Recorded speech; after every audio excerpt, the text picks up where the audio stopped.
y yo quiero dedicárselo a mi esposo, a mí nadie me puede decir que no. No. Porque mi familia está primero, que ministerio y que cualquier cosa. El testimonio de mi casa es lo que habla de Maribel. El testimonio de mi matrimonio es lo que habla de Maribel. En mi caso, tú me preguntaras cuál es el desafío más elevado que yo he tenido, que yo estoy en el medio y yo me casé con un hombre que no es de palestra pública. Pero mi corazón de esposa ha sido probado. Mi corazón ha sido pasado por balanza. Porque una de las cosas que yo he procurado es proteger la integridad y la vida emocional de mi esposo. Protegerle su corazón. Que él sepa que yo estoy en el medio, pero la cabeza mía es él. Sí. Y él sabe que todo el tiempo he mantenido esa línea de respeto. Porque yo sé que el día que yo cruce esa línea, el respaldo de Dios se fue. Yo siempre he dicho, a mí no me interesa escuchar un hombre predicando cuando trata mal a su esposa. No le consumo mensaje a una mujer que yo sé que a su marido detrás de la cortina no lo respeta. Porque me está violentando, me está caminando de manera ilegal. Entonces nosotros estamos viendo un público, estamos viendo una generación que se enfoca mucho en lo que tiene que ver con el movimiento ministerial ahora mismo. Fíjate cómo está la iglesia literal, la iglesia perdió el rumbo de iglesia. My God. La iglesia perdió el rumbo de iglesia. Ya la iglesia no es iglesia. La iglesia ahora lo que parece un convento de faranduleros.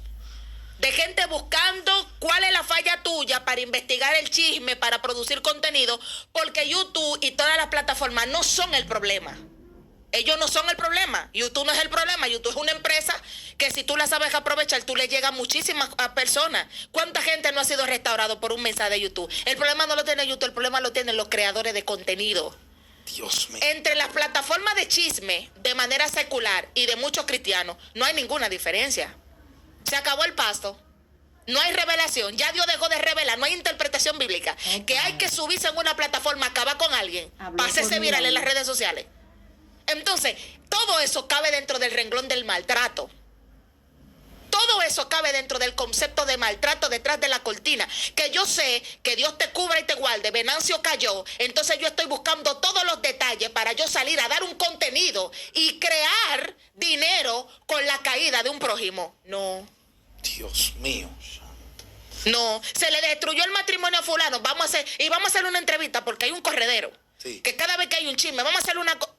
Pregunto, tanta necesidad que hay de gente que necesita escuchar. Venancio, la ansiedad, la depresión y los problemas emocionales están acabando con la gente.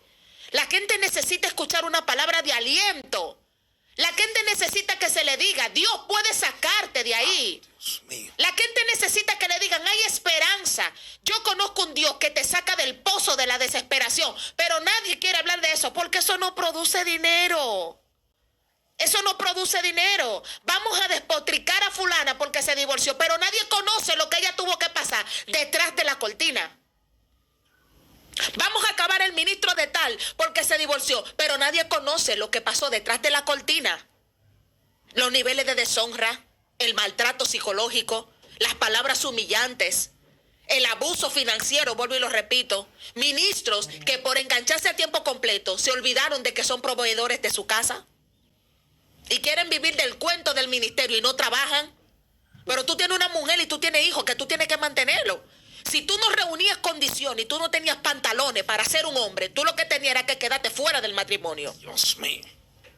Entonces te casas, te involucras con una persona atento a ministerio. Entonces cuando tú estás detrás de la cortina entre cuatro paredes, que tú te das cuenta que el ministro es una cosa en el altar y en la casa es otra, ahí estás tú con la mano en la cabeza. My God. Santo Dios. Entonces, ¿cómo lo hacemos? Estamos atacando mucho, pero no conocemos lo que hay detrás de. Dios, eso es... Una persona que utiliza la manipulación sexual para llegar a algo, te está maltratando sexualmente. Estos temas no se hablan dentro de la iglesia. Por ejemplo, una de las cosas que las mujeres conocemos es herramienta.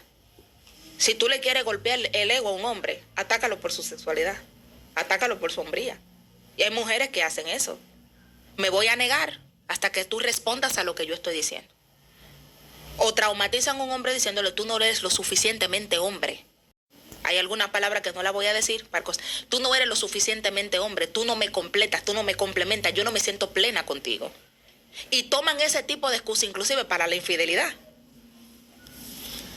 Ahora bien, si tú conocieras el impacto de lo que representa una infidelidad en el mundo espiritual, todo el mundo respetará eso. ¿Por qué? Porque cuando tú desatas el infierno de la infidelidad, tú tienes que estar preparado para aguantar todos los demonios que van a venir uno detrás de otro. Darle apertura a la lujuria a tu matrimonio, darle apertura a la infidelidad en tu matrimonio. La gente habla fuerte que el matrimonio se restaura. Restaurar un matrimonio después de una infidelidad no es tan fácil.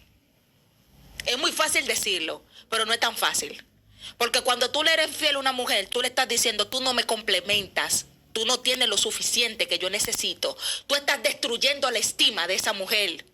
Tú le estás diciendo, ella tiene más que tú la estás destruyendo mental y emocionalmente. Esa mujer va a empezar en una guerra con ella misma. Ella se va a mirar al espejo y va a empezar a mirarse. ¿Qué tengo mal? Yo me porté mal. ¿Qué no di? ¿Qué no hice? De ahí va a venir una ansiedad, de ahí va a venir miedo. Si tú se lo haces a un hombre, va a venir lo mismo. Entonces, con un perdóname, tú no vas a restaurar un daño. Dios mío. Como lo que es una infidelidad. Dentro del concepto de los traumas y de los duelos más fuertes, está uno de los traumas más fuertes, es la infidelidad. Y el duelo por infidelidad o por separación cabe dentro de uno de los segundos duelos más agresivos que existen. Pero nosotros nos subimos en un altar a hablar de restauración. ¿Quién está restaurando a la gente que pasó por un divorcio? Te pregunto. Nadie lo está restaurando, Venancio, porque ahora mismo lo que se está haciendo contenido con la frustración del otro. Dios mío, wow. Entonces, hay gente que se casó de nuevo o se divorció, que ahora mismo está en una batalla, sigo en el evangelio o me voy. Porque cada vez que escuchan un contenido que están golpeando, hay gente que llora lágrimas de sangre, pero mi versión nadie la ha escuchado. ¿Quién me va a escuchar? ¿Quién me va a prestar atención? ¿Quién me va a preguntar cómo pasaron las cosas?